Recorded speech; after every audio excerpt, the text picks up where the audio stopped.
아침 일라디오.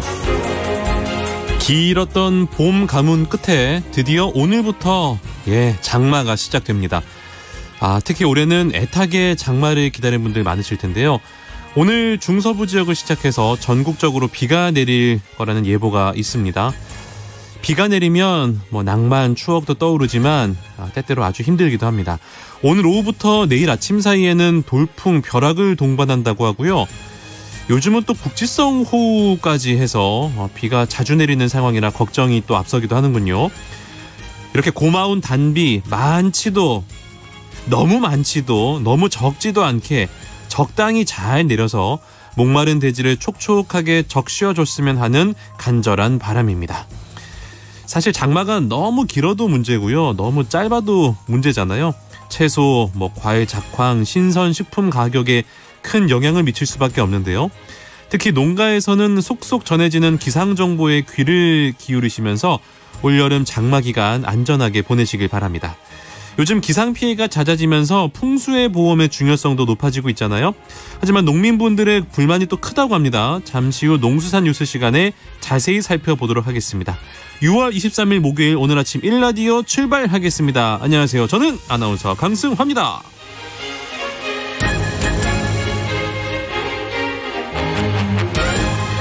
오늘 아침 1라디오 오늘도 생방송으로 함께하겠습니다. 방송에 참여하실 분들 단문 50원, 장문 100원이 드는 유료 문자 샵 9730 이용하셔도 되고요. 유튜브에 KBS 1라디오 공식 채널 검색하고 들어오시면 채팅창에 참여하실 수 있습니다. 콩 어플리케이션에서도 1라디오를 보이는 라디오로 함께 하실 수가 있습니다. 첫 코너 만나볼까요? 우리 농수산물의 우수성을 제대로 살펴보는 시간이죠. 오늘 아침 세상의 모든 농수산물 오세농으로 시작하도록 하겠습니다. 우수한 지역 특산물들을 만나보고 역사 속 이야기까지 우리 농수산물의 모든 것 함께 살펴보고 있습니다. 오세농에 얽힌 여러분들의 이야기도 기다리고 있는 거 아시죠? 매주 토요일 보내주신 분들 가운데 추첨을 해서 농촌진흥청에서 제공하는 고소한 웰빙 혼합 잡곡 세트, 향기 좋은 모바일 커피 쿠폰 등 다양한 선물 드리도록 하겠습니다. 오늘의 오세농 지금 바로 나갑니다.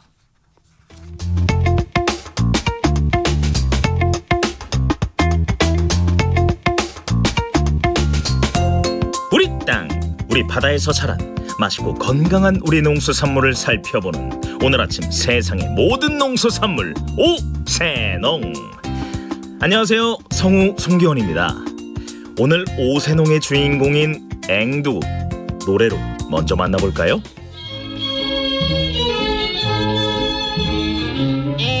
앵두나무 물가에 동네 처녀 바람났네. 물동이 홈에 자르 나도 몰라 내 던지고 말만 들은 서울로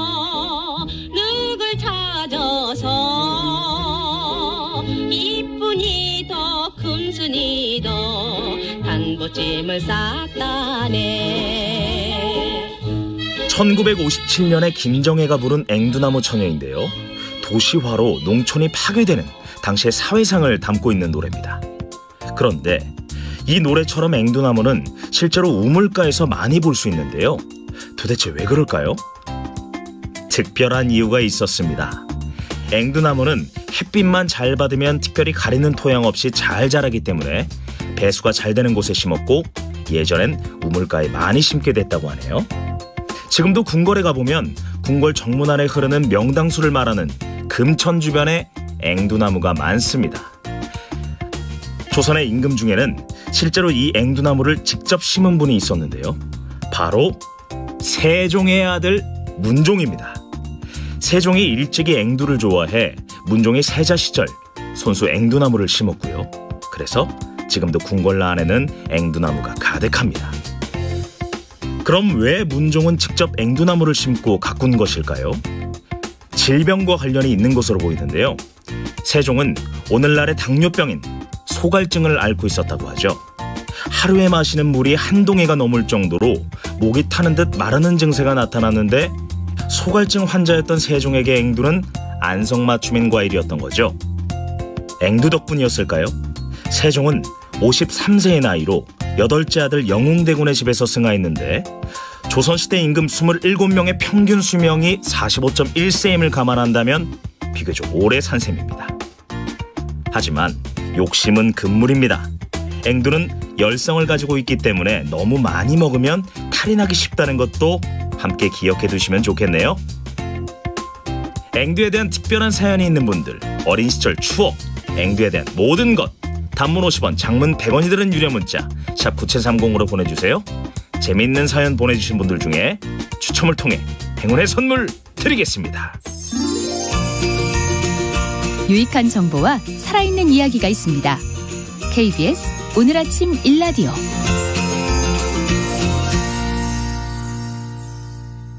농수산 뉴스로 이어가겠습니다. 농민신문 류수연 기자와 함께합니다. 안녕하세요. 네, 안녕하십니까. 요즘 기상 피해가 잦아지면서 풍수해 보험에 관심이 높아지고 있는데 사각지대가 있다고요. 소개 부탁드리겠습니다. 네, 풍수해보험은 태풍, 홍수, 호우, 강풍, 풍랑, 해일, 대설, 지진, 지진해일 등 9개 유형의 자연재해로 인해 주택과 시설하우스, 소상공인의 상가, 공장 등이 피해를 봤을 때 보상을 해주는 정책보험입니다. 네. 풍수해보험은 올해 4월 5일부터 보험금이 재난지원금보다 적으면 그 차액을 재난지원금에서 지원받을 수 있도록 하는 등 여러 차례에 걸쳐 불합리한 부분을 개선을 했습니다. 2020년부터는 농작물 출하, 작물 교체 등으로 인해서 일시 휴작 중인 시설하우스에서도 피해가 발생하면 보상을 받을 수 있도록 했습니다. 네. 그럼에도 풍수해보험의 일부 규정에 대한 농민들의 불안은 여전히 큽니다. 피해 보상이 이뤄지는 풍속 기준이 대표적입니다. 네. 풍수해보험 가입자가 강풍으로 인한 피해로 보험금을 받으려면 인근 기상관측소에서 관측된 풍속이 14m/s 이상이어야 합니다. 규정 때문에. 그러면은 농가들이 겪은 피해 사례 직접 한번 살펴볼까요? 네, 지난 5월 1일에 경기 여주, 이천, 안성 등지에 국지적인 돌풍이 불어서 12농가가 시설하우스 피해를 봤습니다. 피해 금액도 약 8천만 원에 달했습니다. 네. 하지만 보상은 받을 수 없었습니다. 네. 주변 관측소 어디에도 초속 14m를 넘는 풍속 기록이 남아있지 않았기 때문입니다. 네. 예. 그래서 피해를 본 농민들은 저 자신들에게 풍수해보험을 판매한 지역 농협에 이제 강하게 항의했습니다. 하지만 발길을 돌려야 했습니다. 해당 농협 관계자는 보상을 해드리고 싶은 마음은 굴뚝 같은데 풍속 기록이 없어서 손해보험사에다가 보험금 청구를 아예 자체할 수가 없다고 얘기하면서 풍수해보험 업무를 하다 보면 이런 경우가 종종 있어 참 괴롭다고 토로를 했습니다. 예. 또 이제 5월 6일 충남 금산의 한 농가도 비닐하우스 3동의 비닐이 강풍으로 인해 찢어졌습니다. 이 농가 역시도 이 풍속 기록이 없어서 강풍 피해로 인정할 수 없고 보험금도 지급하기 어렵다는 이 보험회사의 답변을 드려야 했습니다. 이렇게 돌풍의 피해가 분명히 있었음에도 이렇게 풍속을 일일이 파악할 수 없으면 풍수의 보험 보상을 받을 길이 없다라는 말씀이신데, 그러면은 하우스 골조랑 비닐 말고도 다른 장치들도 보상 받을 길이 있습니까?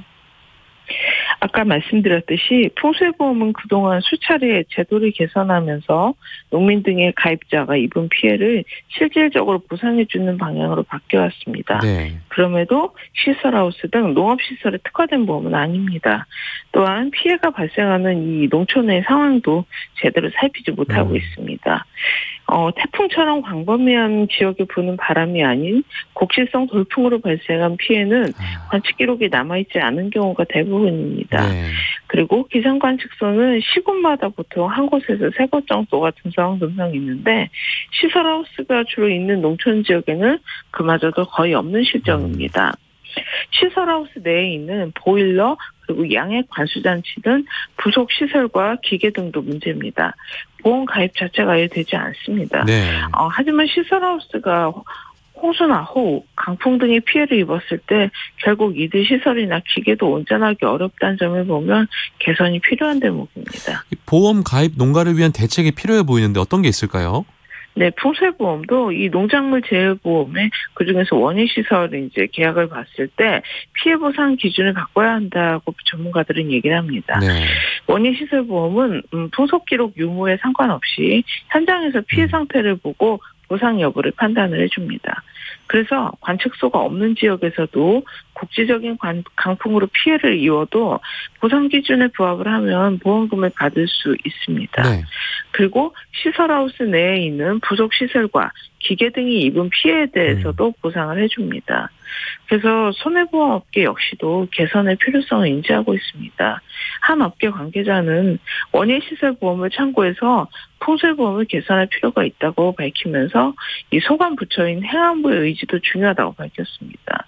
또 이런 제도적인 개선 외에도 기상청에 농촌지역 기상관측소 추가 설치를 요구하는 이런 업체들도 있습니다. 네, 좀 개선이 필요해 보입니다. 탄소 중립 기조에 맞춰서 농림축산식품부와 농협경제지주가 소단기 사육 모델 개발에 나섰다고요? 네, 기후변화 맞물려서 탄소 중립, 탄소 배출 저감이 이제 지구촌의 화두가 되고 있습니다. 네. 특히 사료비 등 투입비가 높은 축산, 그 중에서도 한우는 사육 기간이 지속적으로 장기화했고요. 또 소에서 발생하는 분뇨와 온실가스가 늘어나서 환경 부하가 가중된다는 지적도 사실 있습니다. 그래서 지난 15일에 농식품부와 농협경제지주는 농협 안성목장에서 소 사육 방식 개선 시범 사업 기념식을 열고 이제 사업 추진에 나섰습니다. 안성목장에 있는 송아지 600마리를 유전 항질에 따라 육질형과 육량형으로 나눈 다음에 이제 실험을 통해서 최적의 출하원량을 찾는 게 이제 주된 내용입니다. 네. 현재 30개월에서 31개월인 한우 사육 기간을 26개월에서 28개월 사이로 단축하는 방법을 제시하고요. 또 이와 더불어 이렇게 단기 출하로 생산되는 쇠고기에 대한 유통 소비 구조를 개선할 방안에 대한 조사 연구도 함께 병행을 합니다. 그래서 최종적으로는 2025년 이후 소 단기 사육 모델을 마련해 농가에 보급하는 게 목표입니다. 예전에 한우 가격 하락 등에 대한 우려도 있었던 것 같은데 이번 사업 추진에 대한 반응은 어떻습니까? 네, 이젠 한우고기 가격만을 거론하기엔 좀 문제가 커졌습니다. 네. 아무래도 이 한우 사육 마리수의 문제도 있겠고 네. 고투입, 장기 사육 구조가 이렇게 굳어지면 농가 생산비 증가, 소비자 쇠고기 가격 부담 상승으로 이어질 수가 있습니다. 네. 또 장기적으로는 이제 온실가스 배출 증가로 사회적 후생이 감소하고 또 국내 이 소 사육 산업 경쟁력이 약화할 수 있다는 우려도 큽니다. 그래서 이 생산자 단체인 전국한우협회 김산조 회장도 정부와 농협이 이런 연구를 하게 된 거에 감사한다 하면서 축산농가들도 정부의 탄소 저감 기조에 맞춰 각자 위치에서 실천하도록 하겠다고 입장을 밝혔습니다. 요즘 정부와 마늘주산지 지자체들이 이 수확 작업 기계화를 추진 중이긴 한데 기술 보급이 본 궤도에 오르지 못하고 있다고요? 네, 최근 마늘 수확 기계화 작업 시범단지 육성에 나선 경북 영천시 사례를 보시면 파악이 될 것 같습니다. 네. 구비 사업으로 10개 장목반에 임대 형식으로 트랙터에 부착하는 절단기, 굴치기 등의 공급을 끝마쳤고요.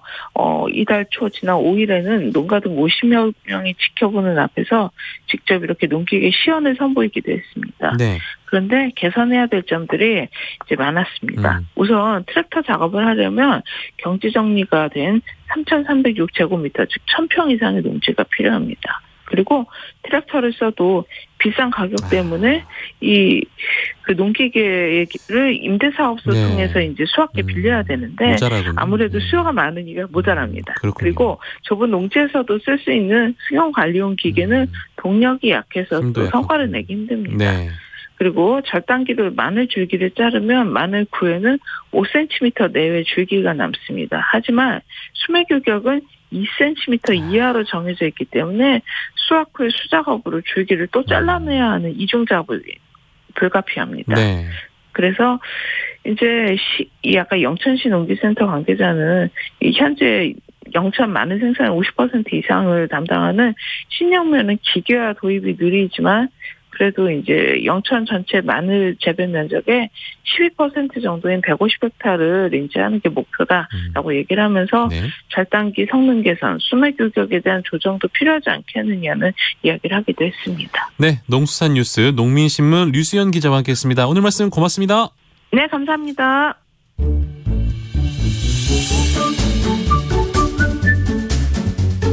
아침을 여는 기분 좋은 습관. KBS 오늘 아침 일라디오.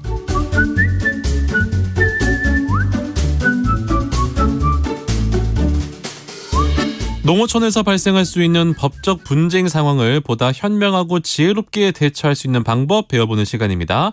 우리 동네 박 변호사, 법률사무소 한아름의 박형윤 변호사와 함께합니다. 박 변호사님 안녕하세요. 안녕하세요. 이제 장마철로 접어들었는데 이 장마철에는 농촌 풍경들 어떻습니까?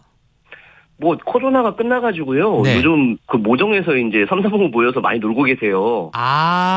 그 네. 지난주에 그 모내기 끝내셨다고 하셨잖아요. 그렇죠. 그러니까 이제 네. 지금부터는 딱히 뭐 할 일이 없는 농한기라고 볼 수 있는 겁니까? 네, 이제 농한기에 접어들고 있고요. 네. 이제 소일거리도 밭일 좀 하시거나 아하. 그리고 이제 장마철 되면 비가 많이 오면 또 논에 물을 좀 빼줘야 되거든요. 그런 일들. 예, 그런 거 좀 이제 하십니다. 이제. 아까 막 그 지지난 뭐 몇 주 전에 모내기철처럼 막 눈코 뜰 새 없이 바쁜 시기는 아니군요. 예, 그런 시기는 이제 좀 지나갔습니다. 그래서 뭐 좀 모여서 3, 4모여 모여서 좀 즐거운 시간을 보내고 계신가 봐요. 네, 모여 계시고요. 이제 집에 있는 이제 뭐 자녀들이 보내준 먹거리나 이런 거 있으시면 네. 돌아가면서 갖고 나오셔가지고 이제 예. 드시기도 하시고 얘기도 나누시고 예, 잠깐 이렇게 주무시기도 하시고 막 그렇습니다. 잔치도 합니까? 잔치도 많이 하죠. 우리 동네는 지금 그 봉사 단체가 테리를 하고 있는데 예. 지난주에 짜장면 봉사 했었습니다. 와. 동네 전체에서 어마어마하게 오십니다. 이야, 저 간짜장 좋아하는데. 또 그 짜장면 봉사할 때 요리하시는 분들이 실제 중국집 경영하시는 분들이어가지고 예. 또 맛이 또 엄청 나거든요. 아이고, 군침이 돕니다. 예. 근데 네. 이렇게 좀 농한기에 잔치하다 보면 좀 문제가 발생한다고요? 예, 뭐 우리 동네는 잘 끝났지만 보통 이게 이제 좀 초여름이고 음식 상할 수가 있잖아요. 아, 그렇죠. 예, 보관이 잘못돼가지고 또 드시고 탈나거나 그런 경우가 예, 있어서 예. 이번에 좀 그런 사례 한번 준비해봤습니다. 알겠습니다. 오늘의 사례 함께 들어보도록 하겠습니다. 네.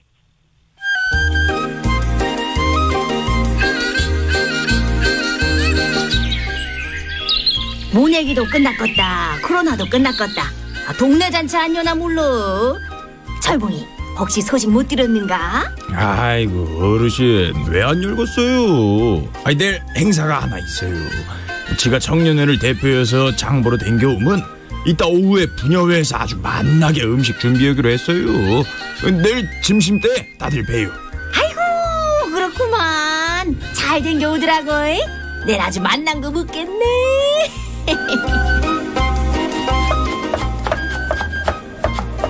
어미 이것저것 부녀회에서 준비들을 많이 했구만.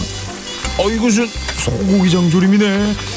손맛 좋은 옆집 형수님 우리 마을 요리왕께서 직접 장조림을 만들었다고 했는데 어디 한번 맛 좀 볼까. 어미 맛 좋네. 이거 장조림은 냉장고에 보관하면 기름이 끼니까 그냥 밖에 내일 뒀다가 바로 먹는 게 낫겠네. 저녁에는 날씨가 시원하니까 괜찮을 거요.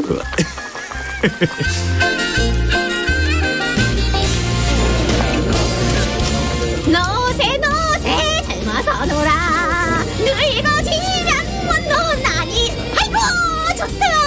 아이고 마을 잔치가 올베베르. 아이고 좋다. 아이고 주민 여러분, 군청에서 마련하고 청년회와 부녀회에서 음식 장만했어요. 많이 드시고 오랜만에 즐겁게 보내세요.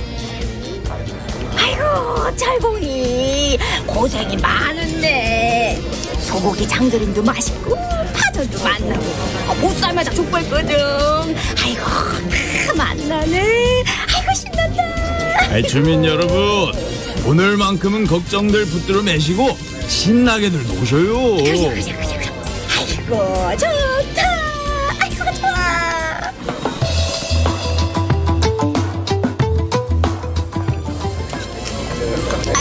근데 아유 배가 살살 아프네. 아이고 어르신 어디 아프셔요? 어미 아이 근데 나도 살살 배가 아프네. 이 배가 왜 그런지. 아이고 나도 그래. 화장실.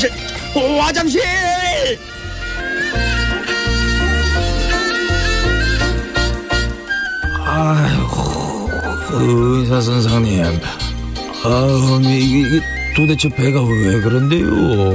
아이고 철봉 씨도 그렇고요. 동네 주민들 몽땅 설사하고 복통에 다들 고생이시네요. 요즘 날씨가 좀 더워야죠. 음식이 상했나 봐요. 집단 식중독이에요. 바로 군청에 알려야 쓰겠네요. 집단 식중독이요? 아이고 내 배야. 아이고 화장실. 야, 요즘에 날씨가 뭐 낮에는 정말 덥기 때문에 문제가 좀 발생했습니다, 변호사님. 네, 이 상당히 많이 발생하는 문제고요. 예. 특히 이제 시골에서 이제 음식 보관할 때 뭐 짧게 이게 잔치하다 보니까는 뭐 냉장고에 보관 안 하고 그냥 이렇게 보관하신 경우도 상당히 있어요. 그렇죠. 예. 그 문제가 발생하고 진짜 또 이 어르신들이 또 장이 약하신 분들이 많이 계시거든요. 예. 그러니까 일반적인 경우보다 또 이제 더 이런 뭐 식중독이라든지 탈이 많이 나고 예. 뭐 탈 나는 걸 떠나서 이제 체하는 경우도 있고 많이 그러거든요. 그렇군요. 네. 특히나 이제 식중독 좀 조심하셔야 됩니다. 이게 여름철에는 뭐 바깥쪽에 조금만 짧은 시간 내놔도 음식이 금방 상하는 걸로 알고 있는데. 그렇죠. 오늘 네. 이제 이 사례에서 일단은 이제 마을 주민분들이 모두 식중독에 걸리셨단 말이죠. 네. 그러면 혹시 이거 음식 준비하신 뭐 부녀회, 청년회 이런 분들 혹시 처벌 받을 수 있습니까?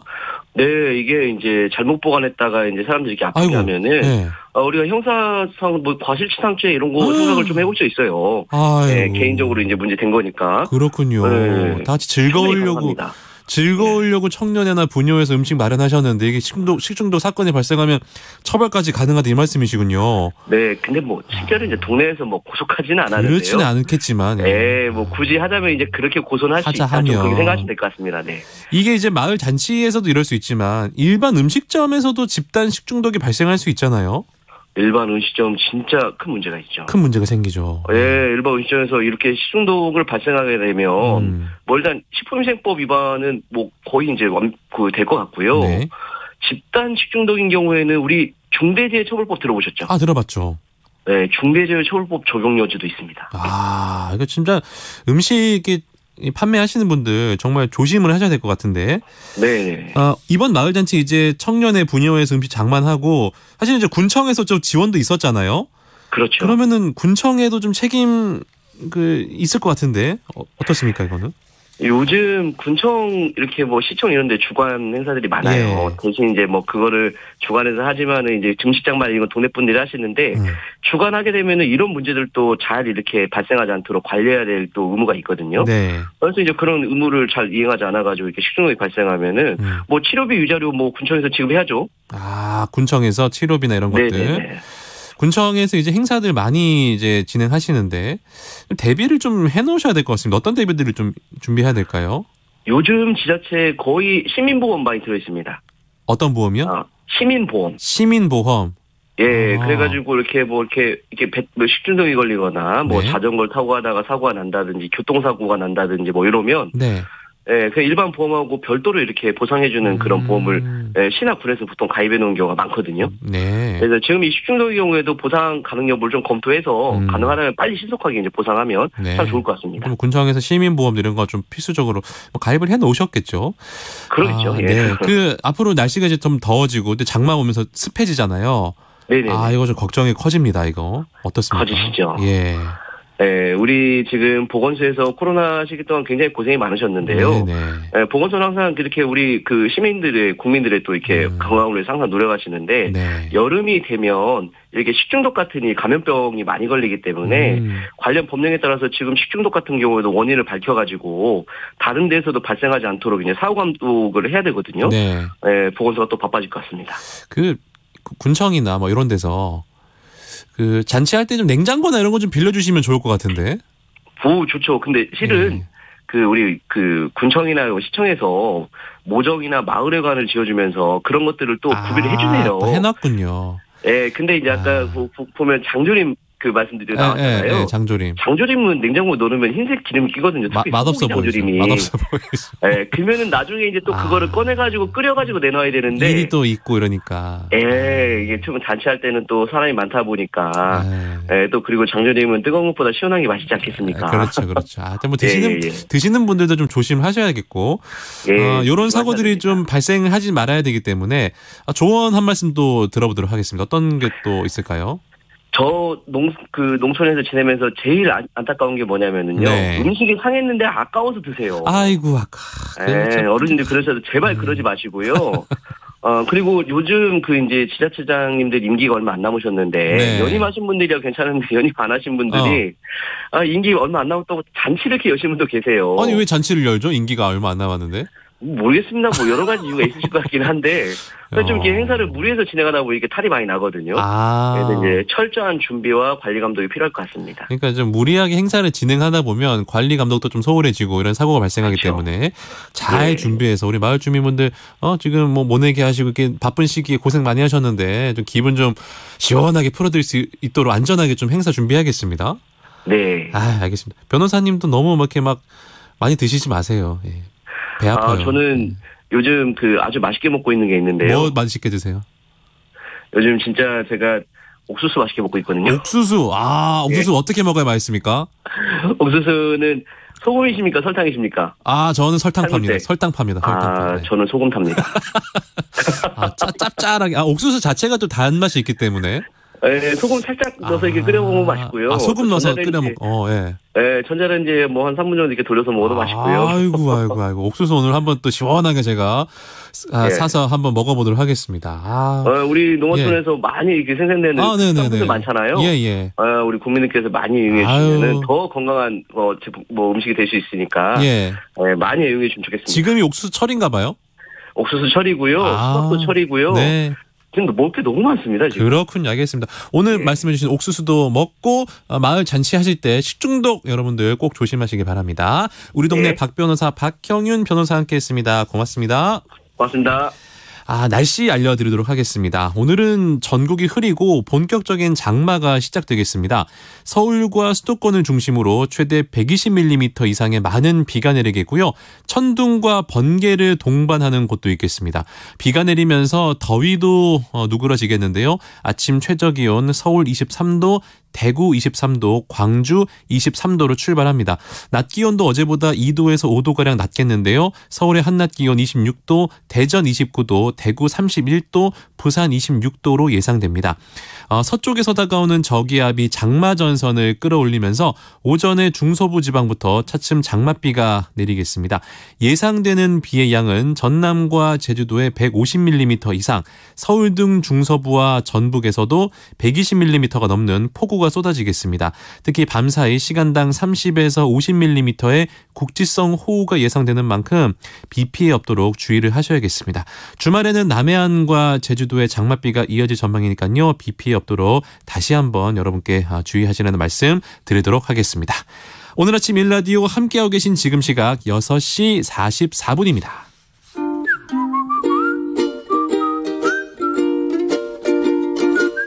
오늘 아침 일라디오 강승화 아나운서의 진행으로 듣고 계십니다.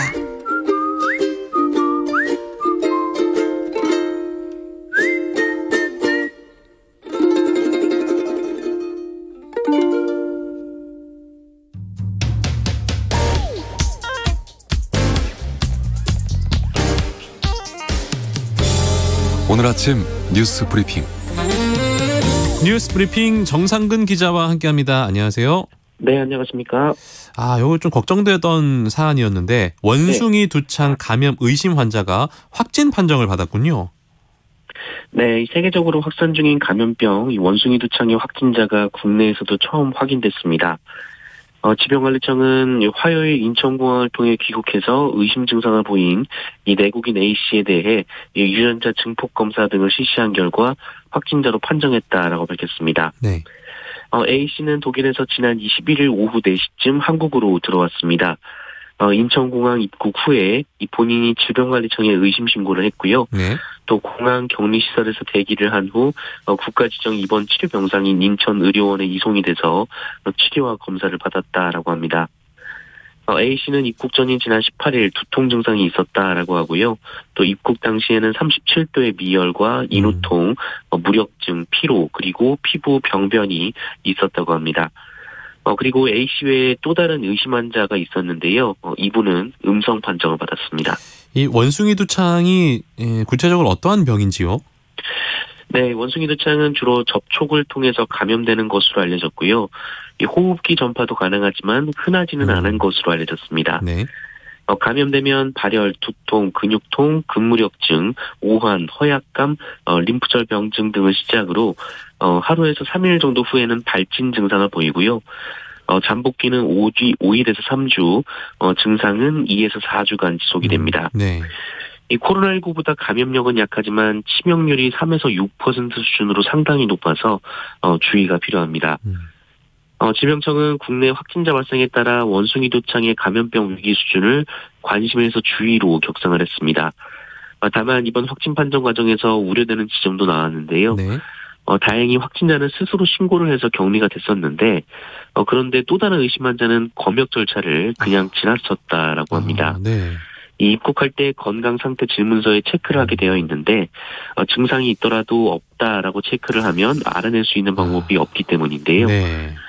정부는 당장 자진 신고 방식을 바꾸기는 어렵다라고 밝혔지만 이 원숭이 두창이 유행 중인 국가에서 들어오는 사람은 발열 검사 기준을 강화하겠다라고 밝혔습니다. 철저하게 좀 기준을 세워야겠습니다. 윤석열 대통령이 문재인 정부의 탈원전 정책을 비판했습니다. 네, 윤석열 대통령은 어제 경남 창원에 소재한 원자력 발전 설비 업체를 방문해서 문재인 정부의 탈원전 정책을 두고 바보 같은 짓이다라는 말을 했습니다. 윤석열 대통령은 5년간 바보 같은 짓을 안 하고 원전 생태계를 더욱 탄탄히 구축했다면 지금은 아마 경쟁자가 없었을 것이라면서 더 키워나가야 할 원전 산업이 수년간 어려움에 직면해 안타깝고 지금이라도 바로잡아야 한다라고 말했습니다. 윤석열 대통령은 탈원전을 추진했던 관계자들이 이 산업 생태계와 현장을 둘러봤다면 그런 의사결정을 했을지가 의문이다라고 주장하며 이 탈원전 정책 폐기 그리고 이 문재인 정부 때 공사를 중단한 신한울 3, 4호기 건설 재개도 거듭 예고를 했습니다. 한편 이에 대해 민주당은 이 탈원전은 전 세계적 추세이고 애플이나 BMW 등 다국적 기업들도 이 협력 기업에게 이 100% 재생에너지 활용을 요구하고 있다라면서 이 전 세계가 바보냐라고 비판을 했습니다. 윤석열 대통령이 다음 주 나토 정상회의에 참석을 하는군요. 네, 대통령실은 윤석열 대통령이 오는 29일에서 30일 이 스페인 마드리드에서 열리는 북대서양조약기구 그러니까 나토 정상회의에 한국 정상으로는 처음 참석한다라고 밝혔습니다. 이번 정상회의 참석은 나토의 초청으로 이루어졌고요. 네. 나토는 한국뿐 아니라 일본, 호주, 뉴질랜드 등을 초청해서 이 영향력을 태평양 지역으로 넓혔습니다. 정부도 이 주 나토 대표부를 신설하기로 했고요. 다만 대통령실 측은 이 중국, 러시아 반발을 의식해서 이번 정상회의 참석을 반중, 반러 정책으로 전환하는 것이라고 해석할 필요는 없다라고 말하기도 했습니다. 네. 그리고 이번 정상회의에서 기시다 후미오 일본 총리와 첫 한일 정상회담을 할지 여부가 관심인데요. 현재로서는 불확실한 상황입니다. 다만 한국, 일본, 호주, 뉴질랜드 이 4개국 정상회담이 열리는데 이를 통해 만남의 기회를 가질 가능성도 있고요. 네. 또 한미일 정상회담이 열릴 가능성도 있다라고 합니다.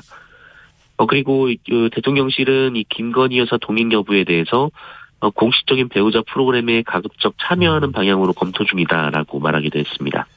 국회에서는 또 원구성 협상 과정을 놓고 충돌이 있었습니다. 네, 국민의힘 권성동 원내대표는 어제 민주당이 국회 원구성 협상 과정에서 이재명 민주당 의원의 고소고발을 취하해달라는 제안을 했다. 이런 취지의 주장을 했습니다. 네. 권성동 원내대표는 이 민주당은 원구성과 아무 관계가 없는 조건을 요구하면서 갈등 상황을 지속시키고 있다라고 말했는데요. 네. 그러자 민주당에서 발끈했습니다. 민주당은 원 구성과 무관하게 대표단이 대화를 나누던 중에 이 대선과 지방선거 과정에서 이뤄진 고소고발은 신뢰 차원에서 취하하는 게 어떠냐라는 의사를 타진했고 국민의힘 대표단도 긍정적이었는데 이재명의 이자도 안 나왔음에도 불구하고 권성동 원내대표가 여론전을 펼쳤다 이런 주장입니다. 결국 이로 인해 양측은 또 원구성을 위한 협상 테이블에 마주 앉지 못했고요. 국회 공백은 점점 장기화되고 있습니다. 이준석 국민의힘 대표에 대한 윤리위원회는 어떻게 됐습니까? 네, 윤리위원회는 열렸습니다만 이 결론을 내지 못했고요. 네. 오는 7월 7일 이준석 대표의 소명을 듣고 결론을 내리기로 했습니다. 국민의힘 윤리위원회 이양희 위원장은 애초에 어제 그러니까 결론을 내릴 예정은 아니었다. 이렇게 말을 했는데요. 네. 이준석 대표는 2주 뒤와 지금이 달라질 게 뭐냐라면서 이 당 혼란이 길어지면 전혀 도움이 되지 않는다라고 말했습니다.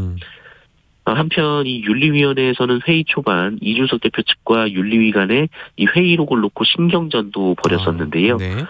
이 회의 공개를 요구했던 이준석 대표 측은 이 초반에 회의록이 작성되지 않고 있다며 문제를 제기했습니다.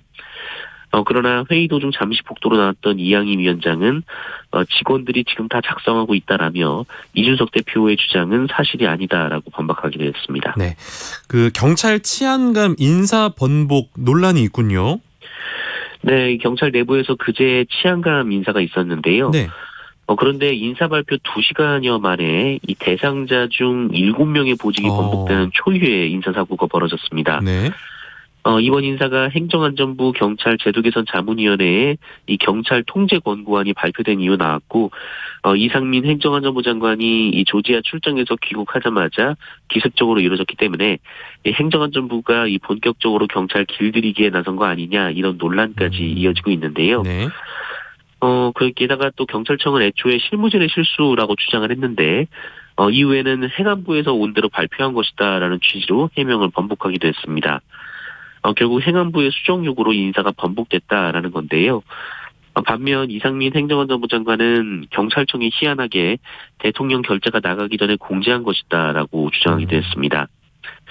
한편 대통령실은 이 경찰 인사안을 수정하거나 변경한 사실이 전혀 없다라면서 개입설을 반박했고요. 네.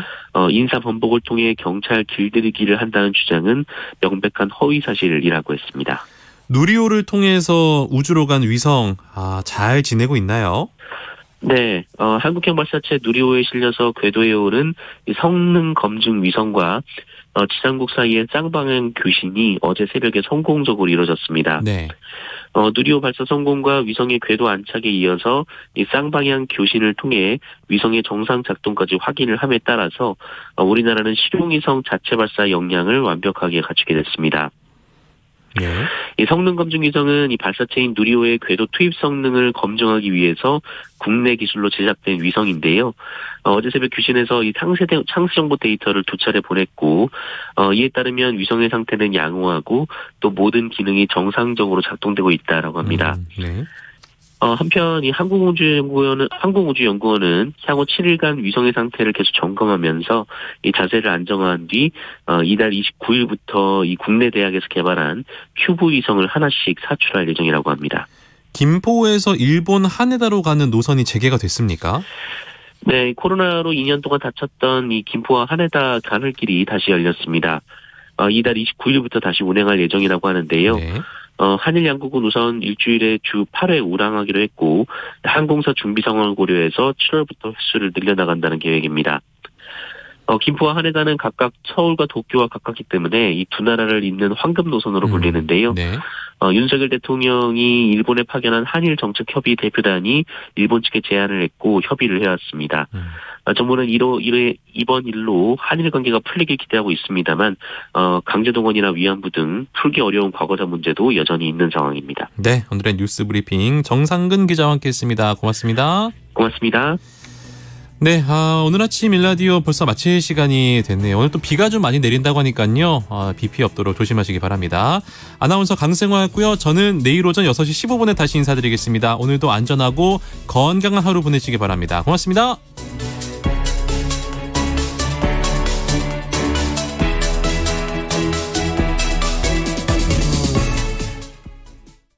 여보, 농업공익직불금 이행점검이 7월 1일부터 9월 30일까지 진행된대요. 걱정 마, 준비 다 했어요. 농지 영상이 유지되지 않은 폐경 농막